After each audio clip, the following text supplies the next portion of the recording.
के द्वारा डिप्लोमा करने के लिए वो इस पृष्ठभूमि में था कि आरटीई जब आया तो उस समय कई शिक्षक पहले से कार्य कर रहे थे और आरटीई में क्वालिटी एजुकेशन भी उसका एक इम्पॉर्टेंट एलिमेंट है आरटीई का।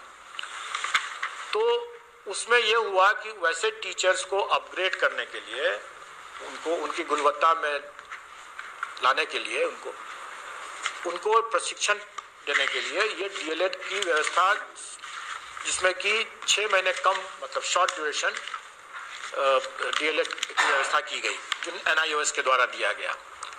लेकिन ये जो पूर्व से जो कार्यरत टीचर्स थे उनके लिए ये प्रशिक्षण के लिए ये व्यवस्था थी। ऐसा नहीं था कि कोई एकदम नया कोई टीचर आ रहा है पहले उसी कारण से ज्वाइन कर रहा है, ऐसी बात नहीं थी।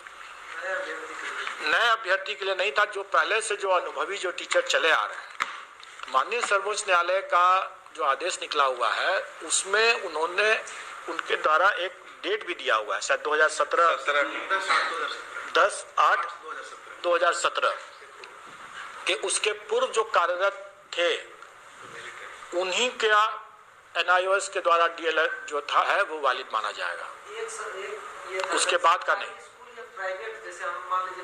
उसमें सब है, उसमें सब है। वैसे को आप भी ले रहे हैं एग्जाम? बिल्कुल ले रहे हैं। अच्छा। हमारे एडमिट कार्ड में जो नोटिस ही निकला हुआ है उसमें लिखा हुआ है, नोटिस हम डाले उसमें। और उसमें एडमिट कार्ड में, चूंकि मैंने पहले ही बताया कि अगर कोई आवेदन देता है तो उसको एडमिट कार्ड भी मिलना चाहिए, और जिसको एडमिट कार्ड मिलता है उसको एग्जाम देने की भी अनुमति होनी चाहिए। सब इसलिए आ जाएगा कि प्राइवेट से ही आके वो परीक्षा दिया।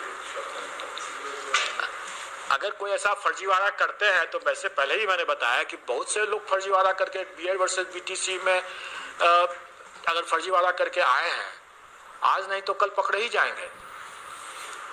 फर्जीवाड़ा से देखिए, एक हमारा जो कानून की जो व्यवस्था है उसमें हम सबको निर्दोष मानते हैं जब तक कि वो निर्विवाद रूप से दोषी नहीं प्रमाणित हो जाता है। तो हम तो अभी उसको प्रथम दृष्टया हम उसको सही मानेंगे।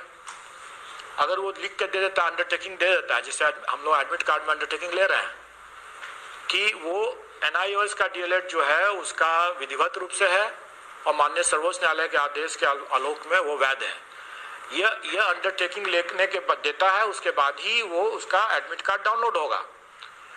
अगर उसने गलत अपना अंडरटेकिंग दे दिया तो उसने गलत दिया है, और अभी हम उस पर नहीं उसका अभी कोई इन्वेस्टिगेशन हम नहीं अभी कर रहे हैं। अभी हम उसको अलाउ करेंगे अपेयर होने के लिए, लेकिन कालांतर में वो फंसेगा। अगर उसने गलत दिया है तो कालांतर फंसेगा। कैसे फंसेगा सर? जैसे मान लीजिए सर हम सब तो स्कूल में